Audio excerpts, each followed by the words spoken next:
ఆంధ్రప్రదేశ్ రాష్ట్రంలో రోజు సంచలనాలు, ప్రజల మధ్య చర్చ, రాజకీయ పార్టీలు కూడా ఒకంత ఆందోళనకు గురవుతూ ఉంటాయి. రిపబ్లిక్ డే రోజున గణతంత్ర దినోత్సవ సందర్భంగా ప్రసంగం అయిన తర్వాత పవర్ స్టార్ పవన్ కళ్యాణ్ చంద్రబాబు నాయుడు జనసేనతో సంప్రదించకుండా 2 సీట్లు ఎమ్మెల్యే సీట్లు ప్రకటించాడు. అరకులోను మండపేటలో ఉండే అక్కడ జనసేన తరపున పోటీ చేద్దామని ఆశిస్తున్న అభ్యర్థి అక్కడుండే ప్రస్తుత సిట్టింగ్ ఎమ్మెల్యేకి బంధువే.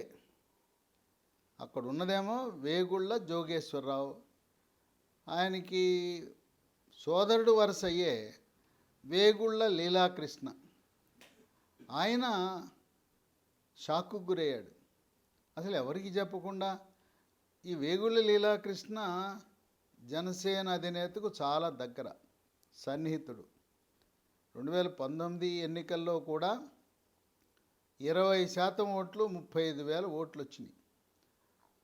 19 నుంచి నేటి వరకు కూడా డబ్బు ఖర్చు పెట్టి తన నియోజకవర్గమే కాక తూర్పుగోదావరి జిల్లాలో జనసేన పార్టీని ప్రోత్సహిస్తూ వచ్చాడు. ఇక వేగుళ్ళ లీలాకృష్ణ తన బృందంతో వచ్చి పవర్ స్టార్ పవన్ కళ్యాణ్ దగ్గర ఆయన అక్కసంతా వెలిపుచ్చాడు. ఇక మరి నాయకులను, కార్యకర్తలను, శ్రేణులను ప్రోత్సహించాలి కదా.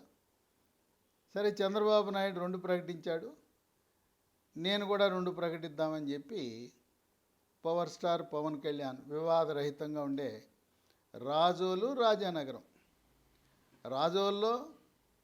రాజానగరం ఎలాగో తెలుగుదేశం పార్టీ అభ్యర్థులను పెడదామనే ఆలోచన లేదు. ఆ విధంగా సమసిపోయింది.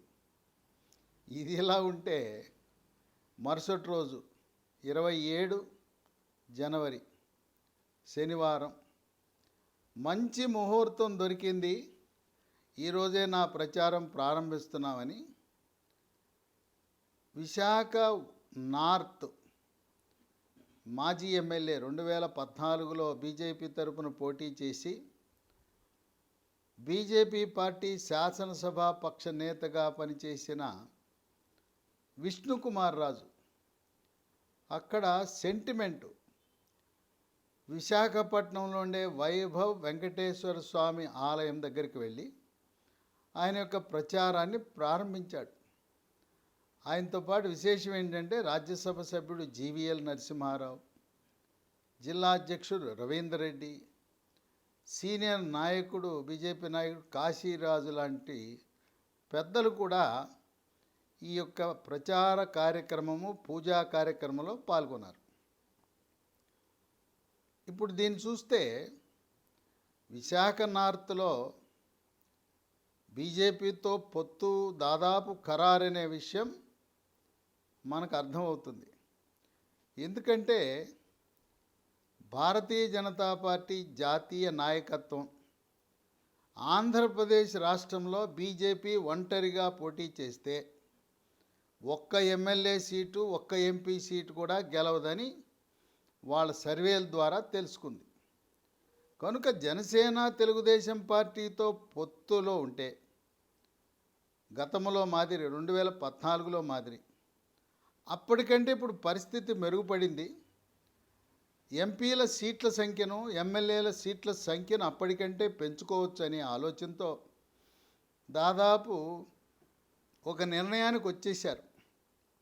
లాంఛనంగా ఢిల్లీ నుంచి భారతీయ జనతా పార్టీ చంద్రబాబు నాయుడిని ఎన్డీఏ కూటమిలోకి ఆహ్వానించడమే తరువాయి. అయోధ్యకి ఆయనకు ప్రత్యేకంగా ఆహ్వానం పంపారు. అయోధ్యలో కూడా ఆయన ఆర్ఎస్ఎస్ పెద్దలతో చర్చించారు, విశ్వ హిందూ పరిషత్ పెద్దలతో చర్చించారు.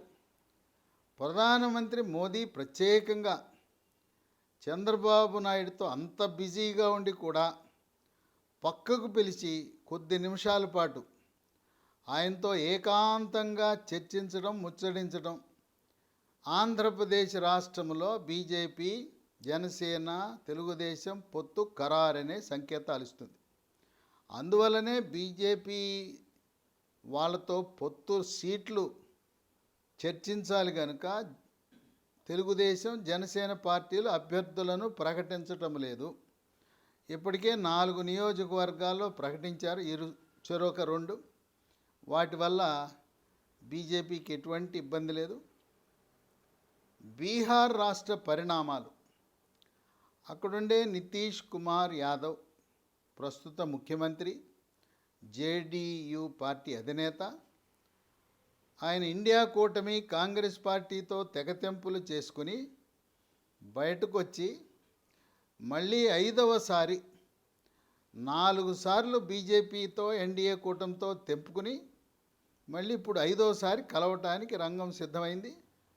28 జనవరి ఆయన ముఖ్యమంత్రి పీఠాన్ని అధిష్ఠిస్తూ ఈసారి ఎన్డీఏ అంటే బీజేపీ, జేడీయూ కూటమి ముఖ్యమంత్రిగా ఆయన 8వసారి ముఖ్యమంత్రిగా గత 20 ఏళ్ళగా బీహార్ ముఖ్యమంత్రిగా కొనసాగుతున్నాడు. అంటే దాన్ని బట్టి చూసేది ఏంటంటే రాజకీయాల్లో శాశ్వత శత్రువు, శాశ్వత మిత్రులు అనేది ఉండదు. తర్వాత ప్రతిపక్షంలో ఉన్నప్పుడు వాళ్ళు నానా మాటలు మాట్లాడుతుంటారు, తిడుతుంటారు. పవర్ స్టార్ పవన్ కళ్యాణ్ కూడా వైఎస్ఆర్సీపీ పార్టీ నాయకులను ఆహ్వానిస్తున్నాడు. మీరు నన్ను తిట్టుండొచ్చు, రాజకీయాల్లో మీ నాయకుడు జగన్మోహన్ రెడ్డి తిట్టమన్నాడు కనుక మీరు నన్ను తిట్టారు, మీ బాధ్యత కింద, డ్యూటీ కింద తిట్టారు, మీరు రండి, మిమ్మల్ని ఆదరిస్తాను. మీలో ఎవరైతే పట్టుత్వమైన నాయకత్వం, పటిష్టమైన నాయకత్వం ఉందో మిమ్మల్ని అందరినీ ప్రోత్సహిస్తాను, జనసేన పార్టీకి రమ్మని ఆహ్వానించాడు. 4 సార్లు విడిపోయి మళ్ళీ 5వసారి కలవటం. విడిపోవటం అంటే ఏదో భార్యాభర్తల విడాకులు లాంటిది కాదు. రాజకీయాల్లో శాశ్వత మిత్రుడు, శాశ్వత శత్రువు ఉన్నాడు కనుక ఒక 6 నెలలు కలిసి ఉంటారు, మళ్ళీ 6 నెలలు బయట ఉంటారు, మళ్ళీ కలుస్తుంటారు. నితీష్ కుమారే అసలు ఇండియా కూటమి ఏర్పాటు చేసిందే నితీష్ కుమార్. ఆయన చైర్మన్ కావాలని ఆశించాడు. కాంగ్రెస్ పార్టీ అది సాధ్యపడలేదు. దానివల్ల ఆయన మల్లికార్జున ఖర్గేని ఇండియా కూటమి చైర్మన్గా పెట్టడం వల్ల నితీష్ ప్రధానమంత్రి కావాలనుకున్నాడు. కాంగ్రెస్ వాళ్ళు అవకాశం ఇచ్చే పరిస్థితి లేదు, అందువల్ల బయటకు వచ్చాడు. ఇప్పుడు దేశమంతా అందరికీ అర్థమైపోయింది, రాజకీయ పార్టీలందరికీ, మోదీ 3వసారి ప్రధానమంత్రి కాబోతున్నాడు. 303 సీట్ల నుంచి బీజేపీ 350 సాధిస్తుందని, ఎన్డీఏ కూటమి 400 పైగా లోక్సభ సీట్లు గెలుస్తుందని ఊహాగానాలు ఉన్నాయి. ఇప్పుడు పరిస్థితి, దేశంలో ఉండే అన్ని రాజకీయ పార్టీలు ఎన్డీఏ కూటమిలో చేరాలని అనుకుంటారు, కానీ ఓడిపోయే ఇండియా కూటమి కాంగ్రెస్ పార్టీ ఆ పక్కన ఉండాలని ఎవరు కోరుకోరు. ఏ విధంగా 4 సార్లు విడిపోయి మళ్ళీ 5వసారి కలిసినట్టుగా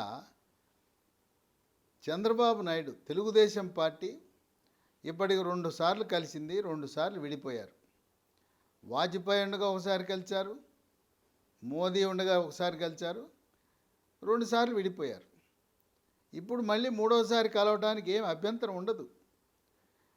ఈ గతంలో ఏదో ఒకరినొకరు అనుకున్నారు కదా అంటే అది తూచి. రాజకీయాల్లో ఇప్పుడు మాట చెప్పాలంటే బొత్స సత్యనారాయణ ప్రస్తుత వైఎస్ఆర్సీపీ మంత్రి, ఆయన కాంగ్రెస్ పార్టీలో ఉన్నప్పుడు వైఎస్ఆర్సీపీ పార్టీని జగన్మోహన్ రెడ్డి నానా రకాలుగా విమర్శించాడు. అవన్నీ పార్టీ చెప్పిందండి, నేను చేశానంటాడు. మళ్ళీ బొత్స సత్యనారాయణ పార్టీ మారి వైఎస్ఆర్సీపీ పార్టీ కనుక ఓడిపోయి కాంగ్రెస్ పార్టీ పుంజుకుంటే మళ్ళీ స్వగృహానికి వెళ్ళినప్పుడు అవన్నీ తూచే. కనుక గతంలో ఏయో మాటలు అన్నారని పట్టించుకోరు. ప్రస్తుతం బీజేపీ వాళ్ళు, తెలుగుదేశం వాళ్ళు 2018లో జరిగిన సంఘటనలు, మాటలు, ఆ డైలాగులు, ఒకరినొకరు నిందించుకోవటం, దూషించుకోవటం అన్నీ కూడా మర్చిపోతారు. కనుక నితీష్ 5వసారి కలిశాడు, చంద్రబాబు నాయుడు 3వసారి కలుస్తాడు. భారతీయ జనతా పార్టీకి 0 కొట్టే కంటే 4 లోక్సభ సీట్లు పోటీ చేసి 13 ఎమ్మెల్యే సీట్లు పోటీ చేసి ఇక్కడ ఎంతో కొంత పార్టీని బలోపేతం చేసుకోవాలనే ఆలోచనలో ఉన్నారు. త్వరలో చంద్రబాబు నాయుడు, జనసేన అధినేత పవర్ స్టార్ ఇద్దరు కూడా ఢిల్లీకి వెళ్ళి ఢిల్లీ పెద్దలతో, బీజేపీ పెద్దలతో చర్చించి అక్కడి నుంచి త్వరలో బీజేపీ ఎన్డీఏ కూటమిలో చంద్రబాబు నాయుడిని ఆహ్వానిస్తుందని అధికారిక పత్రికాముఖమైన ప్రకటన త్వరలో వెలువడబోతూ ఉంది. ఇదిలా ఉంటే దేశంలో పద్మవిభూషణ్ అంటే 2వ అత్యున్నత పురస్కారం. Bharat Ratna number 1, number 2 Padma Vibhushan.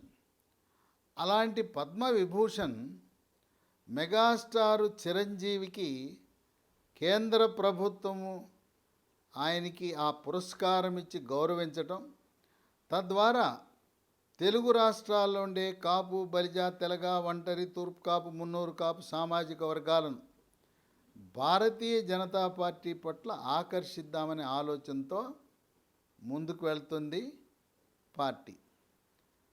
ఇప్పుడు విష్ణుకుమార్ రాజు విశాఖ నార్త్లో 2014లో 20,000 ఓట్ల మెజార్టీతో గెలిచాడు.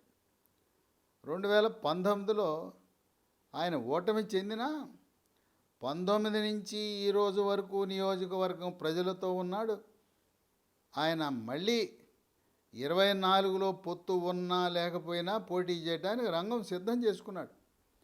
కనుక ఒక మంచి ముహూర్తము, శనివారము మంచి ముహూర్తము రోజు ఆయన ప్రచారము బీజేపీ పార్టీ తరపున చేయటం అనేది దాంట్లో ఏమీ తప్పు లేదు.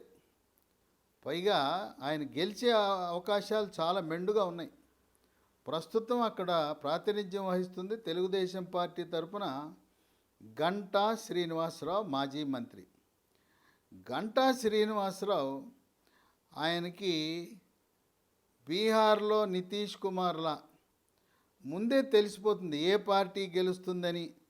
అంచనా వేయటంలో గంటా శ్రీనివాసరావు కంటే దిట్టైన రాజకీయ నాయకుడు తెలుగు రాష్ట్రాల్లో లేడంటే అది నిజం.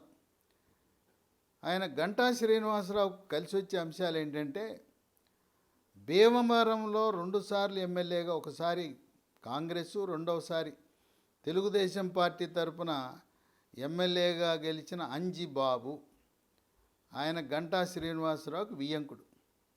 ఇంకొక వియ్యంకుడు తెలుగుదేశం పార్టీలో కీలకమైన వ్యక్తి, సర్వం తానే చంద్రబాబు నాయుడికి కష్టాలలోనూ సుఖాలలోనూ ఒక కుటుంబ సభ్యుడిలా భాగస్వామ్యుడైన నారాయణ విద్యా సంస్థల చైర్మన్, మాజీ మంత్రి పి నారాయణ కూడా గంటా శ్రీనివాసరావుకు మరొక వియ్యంకుడు.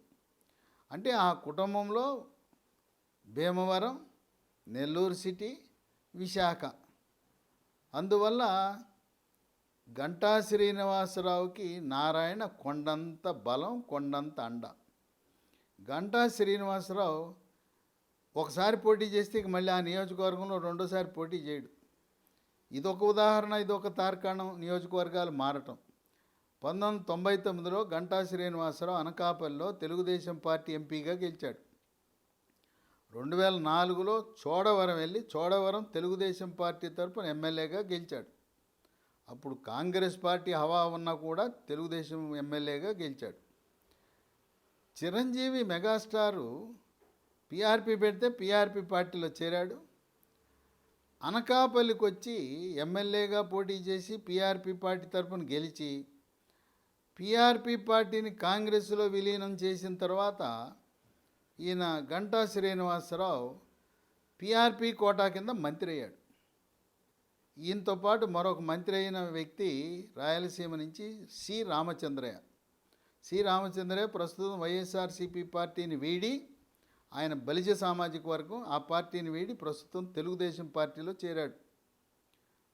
ఇక 2009 అయిపోయిన తర్వాత కాంగ్రెస్ పార్టీలో విలీనమైన 2014లో రాష్ట్ర విభజన తర్వాత కాంగ్రెస్ పార్టీ జీరో అయిందని తెలిసి ఈసారి 2014లో భీమిలి నియోజకవర్గం నుంచి పోటీ చేశాడు. అక్కడ గెలిచాడు. గంటా శ్రీనివాసరావు తనతో పాటు మరో నలుగురు కాంగ్రెస్ సీనియర్ నాయకులను కూడా తెలుగుదేశం పార్టీలో చేర్పించి ఒక డీల్ కుదుర్చుకున్నాడు. మేము 5గురం వస్తున్నాం, నాకు మంత్రి పదవి ఇవ్వాలని ఆయనకు మంత్రి అయ్యాడు. ఇక 2019లో మళ్ళీ నియోజకవర్గం మార్చి విశాఖ ఉత్తరానికి వచ్చాడు, విశాఖ నార్త్.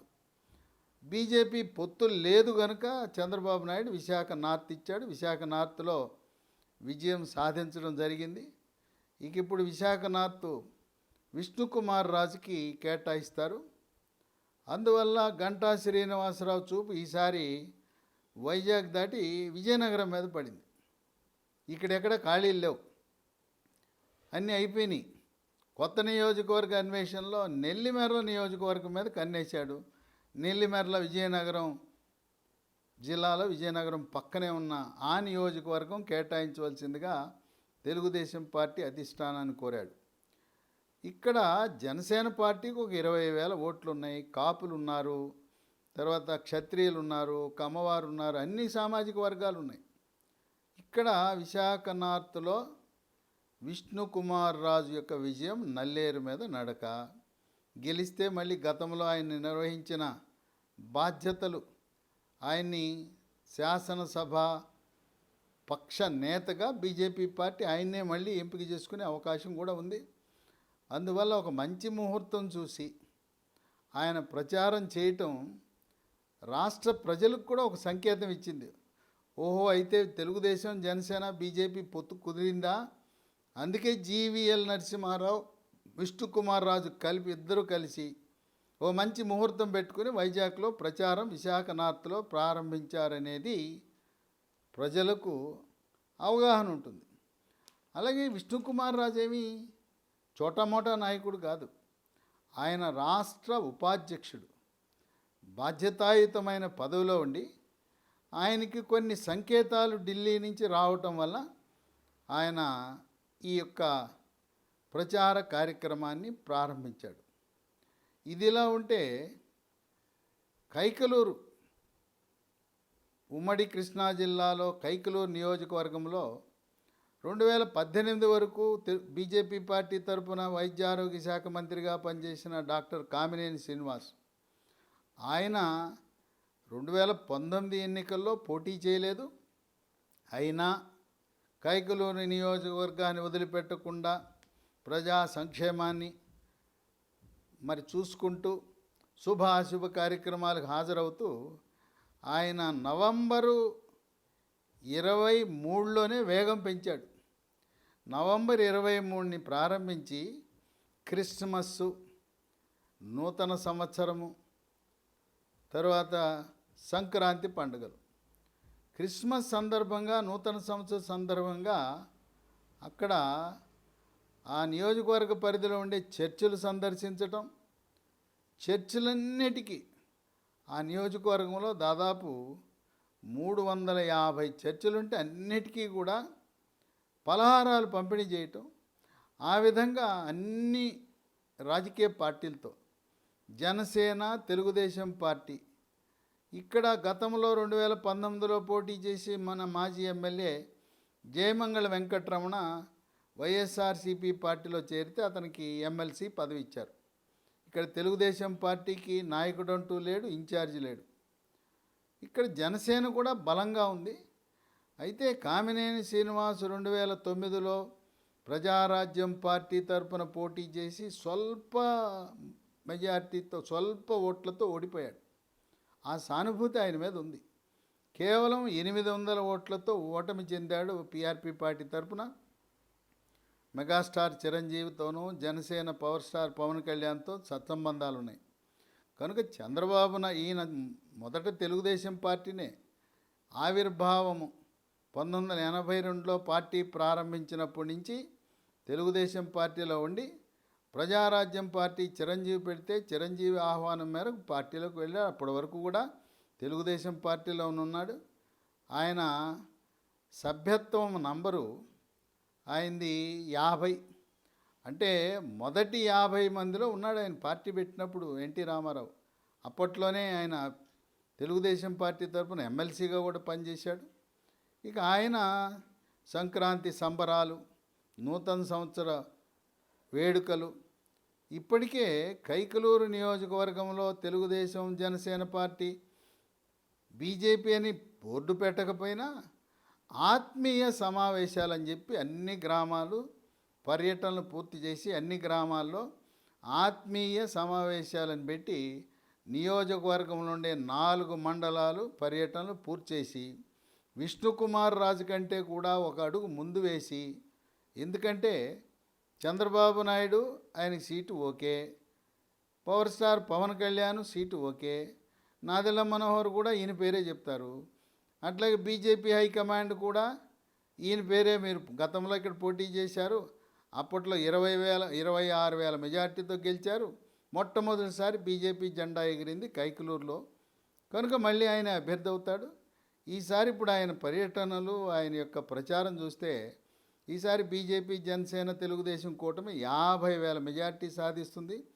వివాదరహితుడుగా, వైద్య ఆరోగ్య శాఖ మంత్రిగా అందరి మన్ననలు పొంది ఇప్పుడు మళ్ళీ గెలిస్తే పొత్తులో భాగంగా 2 మంత్రులైతే బీజేపీ పార్టీ తరఫున కామినేని శ్రీనివాస్ ఒక మంత్రి, రాయలసీమ నుంచి జమ్మలమడుగు నుంచి ఆదినారాయణ రెడ్డి ఇద్దరు వాళ్ళ అనుభవాన్ని మళ్ళీ బీజేపీ పార్టీ వినియోగించుకోవాలని చూస్తుంది.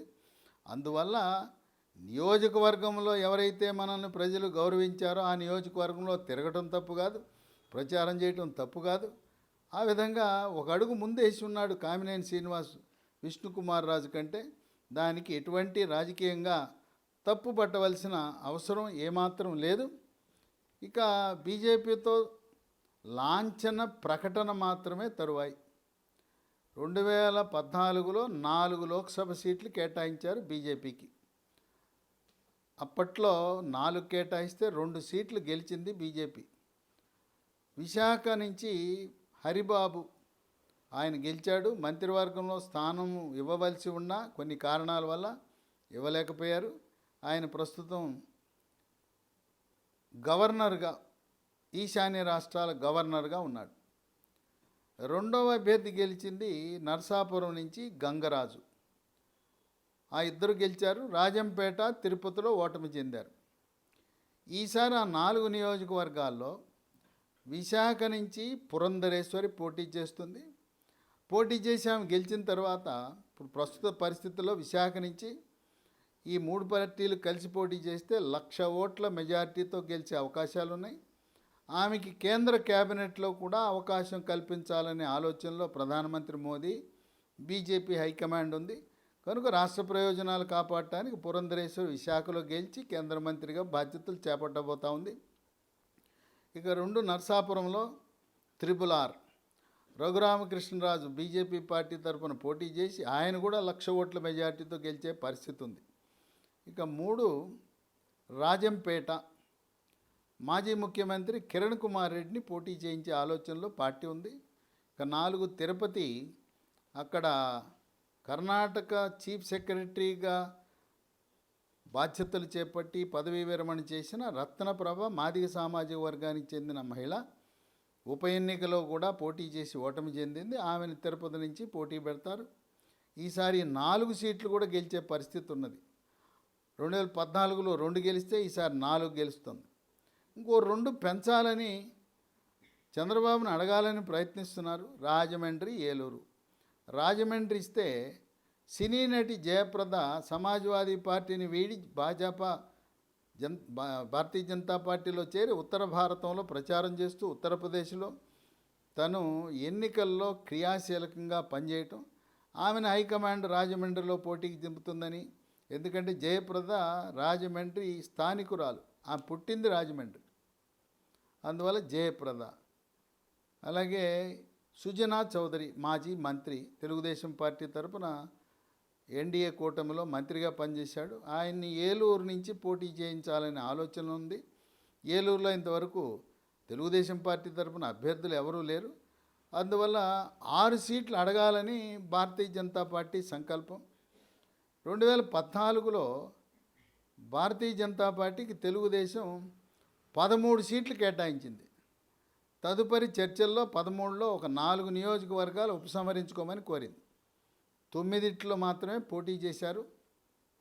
ఉపసంహరించుకున్న ఆ 4 నియోజకవర్గాలు ఏవంటే ఇచ్చాపురం, నెల్లూరు సిటీ, సంతనూతలపాడు, కడప.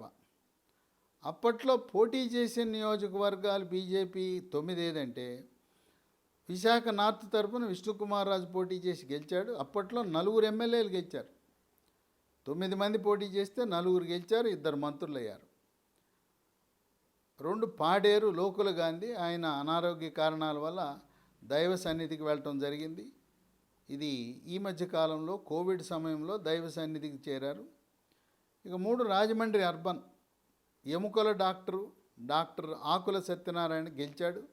4 తాడేపల్లిగూడెం నుంచి మాణిక్యాలరావు గెలిచి కాపు సామాజిక వర్గం, ఆయన దేవాదాయ శాఖ మంత్రిగా కూడా పనిచేశాడు. ఇక 5 విజయవాడ పశ్చిమ, వెల్లంపల్లి శ్రీనివాసరావు విజయవాడ పశ్చిమ నుంచి పోటీ చేసి కేవలం 3000 స్వల్ప ఓట్ల తేడాతో ఓటమి చెందాడు. ఇక 6 కైకలూరు కామినేని శ్రీనివాస్ పోటీ చేసి గెలిచి ఆయన మంత్రిగా పనిచేయడం జరిగింది. 7 నరసరావుపేట, నల్లబోతు వెంకట్రావు, ఆయన పోటీ చేసి ఓటమి చెందాడు. 8 మదనపల్లిలో చల్లపల్లి నరసింహారెడ్డి పోటీ చేసి ఓటమి చెందాడు. 9 కోడుమూరు కర్నూలు జిల్లాలో మాదారపు రేణుకమ్మ, ఆమె పోటీ చేసి ఓటమి చెందింది. ఈసారి కూడా 13 ఎమ్మెల్యే సీట్లు, 6 లోక్సభ సీట్లు అడగాలని ఉన్నారు. ఇక బేరంలో ఆఖరిగా కనీసం 9 ఎమ్మెల్యేలు, 4 లోక్సభలకి స్థిరపడే అవకాశం ఉంది. ఎందుకంటే 2014లో జనసేన అభ్యర్థులు లేరు.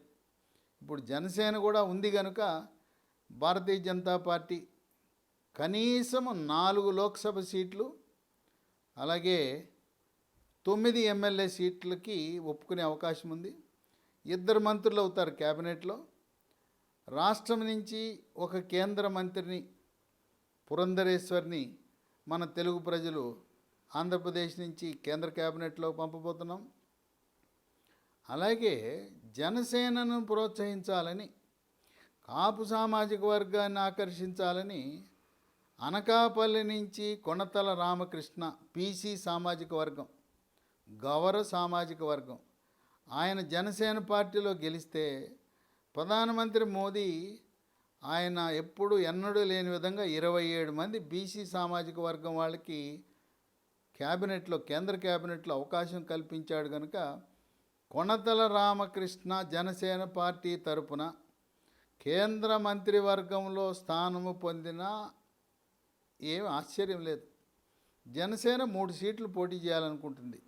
మచిలీపట్నం వలభనేని బాలశౌరి, కాకినాడలో ముద్రగడ్డ పద్మనాభం ఆమోదిస్తే ముద్రగడ్డ పద్మనాభం, అట్లాగే అనకాపల్లి కొణతల రామకృష్ణ 3 సీట్లలో జనసేన పార్టీ పోటీ చేయబోతూ ఉంది. కనుక దాదాపు జనసేన, తెలుగుదేశం పార్టీ, బీజేపీ పొత్తు ఖరారు. ఈ వార్త కొంచెము ఈ వైఎస్ఆర్సీపీ పార్టీ వాళ్ళకి ఇబ్బందికరమే. ఎందుకంటే బీజేపీ కూటమి ఆంధ్రప్రదేశ్లో పోటీ చేస్తుంటే తెలంగాణలో ఎన్నికలు ఏ విధంగా పారదర్శకంగా, నిష్పక్షపాతంగా, ఎటువంటి తప్పులు దొరలకుండా, అధికార దుర్వినియోగం కాకుండా అనేక మంది ఉన్నతాధికారులను కేసీఆర్కు అడుగులకు మడుగులొత్తే అధికారులందరినీ బదిలీ చేసి ఎంత చక్కగా నిర్వహించారంటే తెలంగాణ రాష్ట్ర ఎన్నికల నిర్వహణ విధానం చూస్తే ఆనాటి శేషన్ గుర్తుకొచ్చాడు. అదేవిధంగా తెలంగాణలో ఏ విధంగా అయితే కొంచెం పక్కగా ఏదైనా పక్షపాత ధోరణి, ఎన్నికలలో అధికార పార్టీకి సాయం చేయాలనే ధోరణి కనపడితే వాళ్ళని బదిలీ చేయడమే కాకుండా ఎన్నికలకు సంబంధము లేని డ్యూటీలు ఇచ్చారు.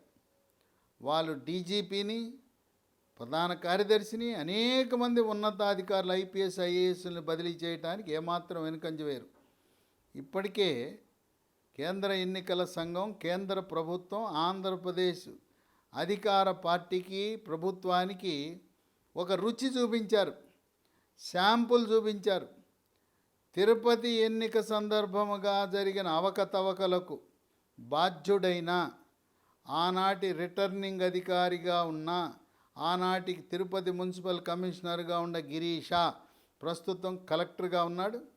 ఆయన్ని కేంద్ర ఎన్నికల సంఘం సస్పెండ్ చేసింది. ఇంకా కొంతమందిని సస్పెండ్ చేసే అవకాశం ఉంది.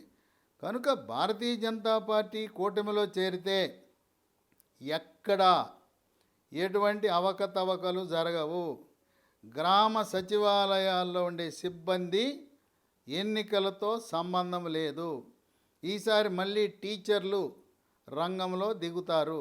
యథావిధిగా టీచర్లు ప్రిసైడింగ్ అధికారులుగాను అసిస్టెంట్ ప్రిసైడింగ్ అధికారులు ఉంటారు.